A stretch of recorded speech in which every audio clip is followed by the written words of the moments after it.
Lockdown में आपके साथ बहुत कुछ ऐसा हुआ होगा जो आप किसी को बता नहीं पा रहे होंगे। बीबीसी ने कुछ हफ्तों पहले लोगों से उनके लॉकडाउन के कन्फेशन भेजने को कहा था। घर में बंद रहने की वजह से हम सभी को बहुत कुछ छोड़ना पड़ा। आपके कुछ नए गिल्ट सीक्रेट भी होंगे जो आप किसी से शेयर करना चाहते होंगे, और आप में से कुछ लोगों ने नियम तोड़े होंगे, वहीं कुछ ने अपने लिए कुछ नियम भी बनाए होंगे। हम अपने 6 पाठकों की कहानी आपके सामने रख रहे हैं। हमने उनकी पहचान छिपाने का फैसला किया है। एक पाठक बताती हैं कि उनके पति जब एक वर्क वीडियो कॉल पर थे तो उन्होंने अपने कपड़े उठाकर उन्हें अपने स्तन दिखाए और वो ये भूल गईं कि वो एक आईने के आगे बैठे थे। वो कहती हैं कि लॉकडाउन के दौरान मेरे पति घर से ही काम कर रहे हैं। उनका ऑफिस बोरिंग लोगों से भरा पड़ा है जो वर्क फ्रॉम होम कर रहे हैं। मैंने सोचा कि किसी दिन जब वो जरूरी टेली कॉन्फ्रेंस पर होंगे तो मैं मजाक के तौर पर अपना टॉप उठाकर उन्हें अपने स्तन दिखाऊंगी। और ये मैंने कुछ देर के लिए नहीं किया, काफी देर तक मैंने टॉप उठाकर रखा, लेकिन बाद में ये स्थिति असहज हो गई। मुझे एहसास हुआ कि उनके सिर के पीछे एक बड़ा सा आईना है और मैं अपने पति के सामने खड़ी थी, बिल्कुल उनकी कंप्यूटर स्क्रीन के पीछे, और ये सब कर रही थी। जितने भी लोग उनके कॉन्फ्रेंस कॉल पर होंगे वो उनके सर के पीछे के आईने से सब देख पा रहे होंगे। ये सोचकर मेरा दिमाग खराब हो गया कि सबने मुझे देख लिया होगा। उन्होंने चीजों का लिहाज करते हुए कुछ नहीं कहा होगा, लेकिन उन्होंने सब देखा तो होगा ही। मुझे लगता है उनमें से कुछ लोग इस बारे में बाद में बातें भी कर रहे होंगे। मेरे पति ने ऐसे दिखाया कि कुछ हुआ ही नहीं। तब उन्हें हंसी नहीं आई थी, लेकिन बाद में उन्हें हंसी आ रही थी।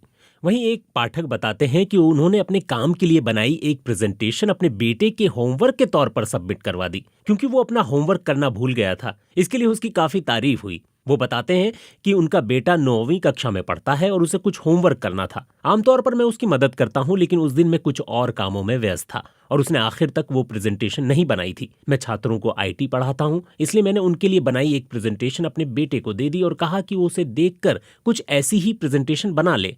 लेकिन उसने उसमें कोई बदलाव नहीं किया, उसने बस बाहर लिखा नाम बदल दिया। उसकी टीचर ने कहा कि उन्होंने इस उम्र के बच्चे का इससे अच्छा काम कभी देखा ही नहीं। उसे इस पर पूरे नंबर मिले और स्कूल न्यूज़लेटर में उसका जिक्र भी हुआ। अब मुझे उसके होम स्कूलिंग वर्क पर और ज्यादा मेहनत करनी पड़ती है, बल्कि इसे लेकर मेरे मन में बहुत गिल्ट भी है। पहली बार मैंने ऐसा कुछ किया था। मेरा बेटा इसे लेकर बहुत खुश है। मैंने उसे कह दिया है कि ये बस एक बार हुआ और फिर कभी नहीं होगा। एक और पाठक बताती हैं कि सुपरमार्केट से डिलीवर हुए अपने किराने के सामान को उन्होंने अच्छे से साफ किया, सिर्फ अपनी सास के लिए मंगाए सामान को छोड़कर। वो कहती हैं, मैं खुशकिस्मत हूं कि मेरे किराने का सामान मेरे घर पर ही पहुंच गया। इसमें मैंने अपनी बुजुर्ग सास के लिए भी कुछ सामान मंगवाया था। ये भी सिरदर्दी है कि हर चीज को धोना होता है ताकि सब कुछ साफ हो जाए। इसलिए मैंने अपनी सास के लिए मंगाए सामान को बिना धोए सीधे थैले में डाल दिया और उन्हें दे दिया। फिर कुछ देर बाद देखा कि वो बाहर जा रही हैं। तब मेरे दिमाग में आया कि उन्हें तो कहीं से भी कोरोना वायरस का संक्रमण हो सकता है। मुझे गिल्ट महसूस हुआ।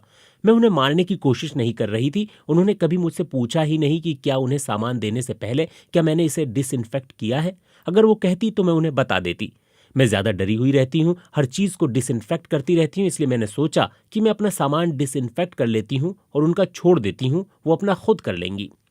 एक और पाठक बताते हैं कि वो अपनी गाड़ी चलाकर अपने दादा दादी के घर जरूरी बर्थडे केक देने के लिए गए थे। वो कहते हैं, अप्रैल की शुरुआत में मेरे दोनों बेटों का जन्मदिन था और कोरोना काल में जरूरी वजहों के अलावा हमें कहीं जाने के बारे में सोचना भी नहीं चाहिए था। लेकिन मैं अपने बेटों का बर्थडे केक अपने दादा दादी को देने गया, लेकिन मैं उन्हें केक देकर दरवाजे से ही लौट आया। आमतौर पर जन्मदिन के मौके पर हमारा पूरा परिवार इकट्ठा होता है, लेकिन इस साल ये मुमकिन नहीं था। लेकिन अब मैं दोबारा उस दिन के बारे में सोचता हूं तो लगता है कि सब ऐसा करते तो हम कुछ और स्थितियों में होते। लेकिन मुझे इसके बारे में इतना बुरा भी नहीं लग रहा, क्योंकि मेरे दादा दादी को ये बहुत अच्छा लगा। वो सबसे घुल मिलकर रहने वाले इंसान हैं और इस वक्त वो एकदम अलग थलग रह रहे हैं, इसलिए मुझे लगा कि केक देना शायद उन्हें खुश कर दे। एक और पाठक अपना अनुभव साझा करते हुए बताते हैं कि उन्होंने इतनी शराब पी ली कि वो भूल ही गए कि वो अकेले हैं। वो लिखते हैं कि मैं अपने फ्लैट में अकेले रहता हूँ। मैं तभी किसी को देख पाता हूँ जब कोई मेरे दरवाजे पर कुछ सामान डिलीवर करने आता है।